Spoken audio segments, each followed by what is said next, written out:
보통 크기가 적당하게 큰 정도면 본인한테 되게 매력 포인트가 되고 좋을 텐데, 항상 문제가 되는 건 너무 큰 가슴을 얘기를 하는 거예요.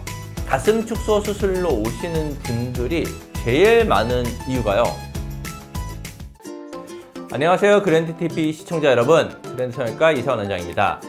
오늘은 가슴 축소에 대해서 한번 얘기를 해볼까 해요. 우리나라 분들한테는 좀 생소하죠. 일반적으로 가슴 수술하면 다 확대를 생각을 하시고 축소? 그렇게까지 생각 안 하시는 분들이 많은데, 해외 외국 분들 같은 경우는 굉장히 많이 하시는 수술이 있고요.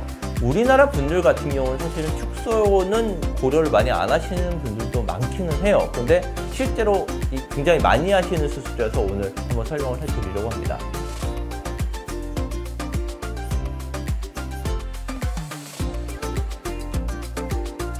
뭐든지 적당하면 되죠.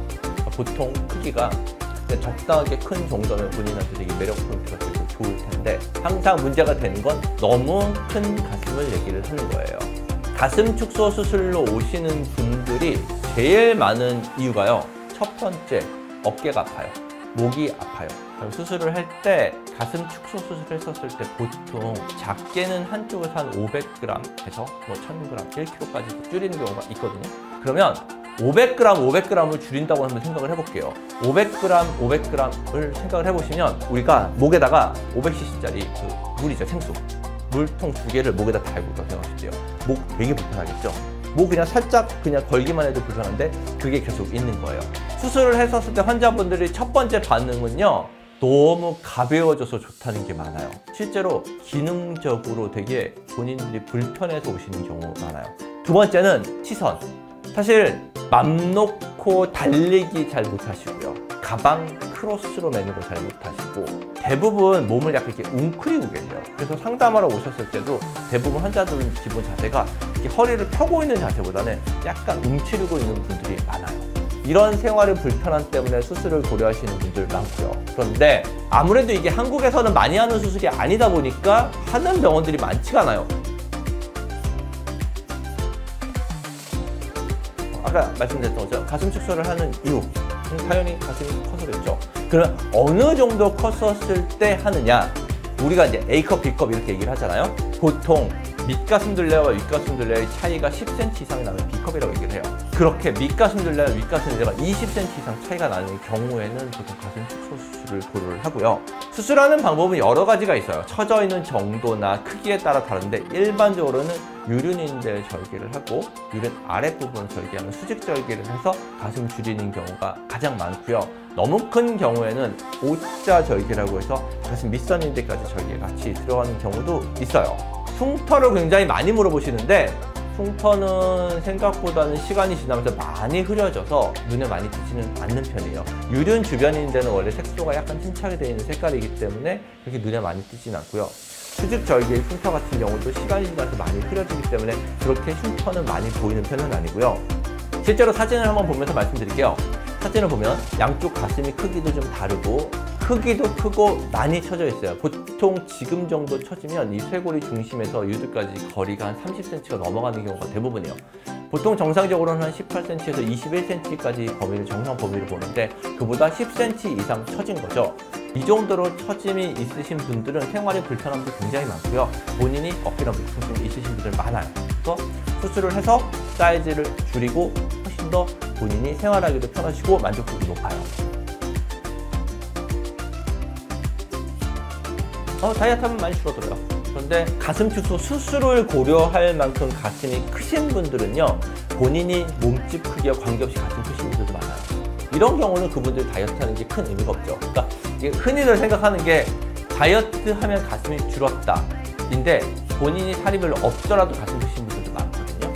물론 다이어트를 하면은 가슴이 좀 줄긴 하겠지만, 선천적인 요인으로 인해서 가슴이 아주 크신 분들은 본인이 살이 빠진다고 하더라도 가슴 크기가 많이 줄진 않아요. 처진 가슴은 별개예요. 원인이 다르거든요. 처져 있는데 가슴 크기가 작으신 분들도 있고요. 처지면서 가슴이 크신 분들도 있어요. 그분들은 완전히 다르죠. 가슴이 처져 있는데 가슴이 작아요. 그러면 처진 가슴 수술을 하고 확대를 해야죠. 처져 있는데 가슴이 커요. 그러면 가슴 축소를 하고 가슴을 거상 수술을 해야죠. 가슴이 처지는 단계가 있어요. 우리가 가슴 밑선을 기준으로 하거든요. 가슴 밑선에 비해서 유두의 위치가 어디 있는지에 따라 그레이드를 나눠요. 1, 2, 3단계로 나누는데 그냥 일반적으로 가슴 밑선과 유두가 같은 위치에 있으면 1단계 정도 보고요. 한 1cm, 3cm 정도 처져 있는 경우, 그보다 밑으로 내려가는 경우가 2단계, 그보다 밑으로 확 처져 있는 경우를 3단계 정도를 보고 3단계 정도로 처졌을 때는 그냥 유두가 완전히 아래로 본다고 생각을 하시면 돼요. 그러면 단지 이제 처져 있으면 처진 가슴을 개선을 시키는 수술을 하면 되느냐? 그건 아니에요. 아까 제가 얘기를 했죠. 가슴이 처져 있는지의 기준은 가슴 밑선이에요.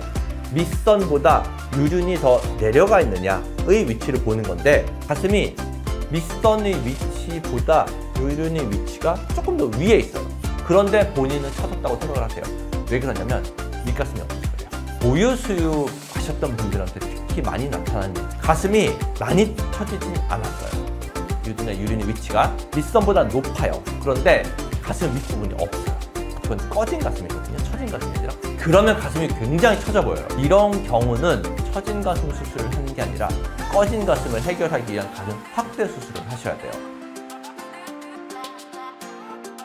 아무 때나 상관없는데 저는 아까도 말씀드렸지만 권하는 시기를 본인이 출산기에 끝나고 모유수유 완료된 다음에 하시는 걸 권해요.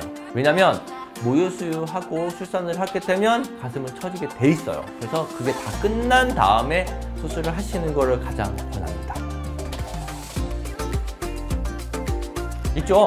그러니까 중력이 있는 세상에 사는 한 모든 건 처지게 돼 있습니다. 눈도 처지고 피부는 모든 피부는 처지게 되는데, 그런데 출산을 겪을 때만큼 처지진 않으세요.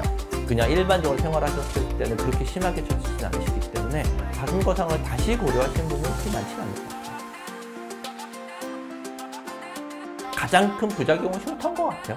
흉터는 아까 말씀드렸던 것처럼 생각보다는 많이 보이지는 않아요. 그리고 물론 개인에 따라서 흉터가 좀 더 많이 보이는 체질인 경우도 있거든요.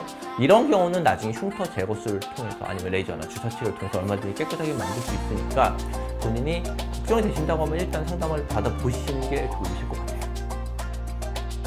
실제로 가슴이 처지고 가슴 위가 꺼지고 했었을 때 본인이 여성성이 되게 떨어진다고 생각을 하시고 자신감이 없으신 분들도 굉장히 많아요.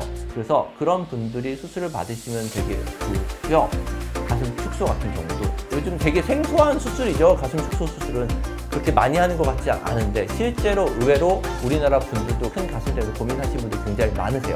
수술하는 병원이 별로 없고 홍보가 적기 때문에 본인이 수술해야 되는지 말아야 되는지 고민하시는 분들도 되게 많은데, 상담 받아보시면서 본인이 지금 어느 정도 줄 수 있고 줄었었을 때 어느 정도 모양을 가질 수 있고 이런 부분을 자세하게 상담을 하면서 수술을 정병을 하신다면 좋은 결과가 있을 걸로 생각이 듭니다. 오늘은 가슴 축소와 가슴 거상에 대해서 설명을 드렸고요. 다음번에도 또 다른 영상, 좋은 영상으로 찾아뵙도록 하겠습니다. 감사합니다.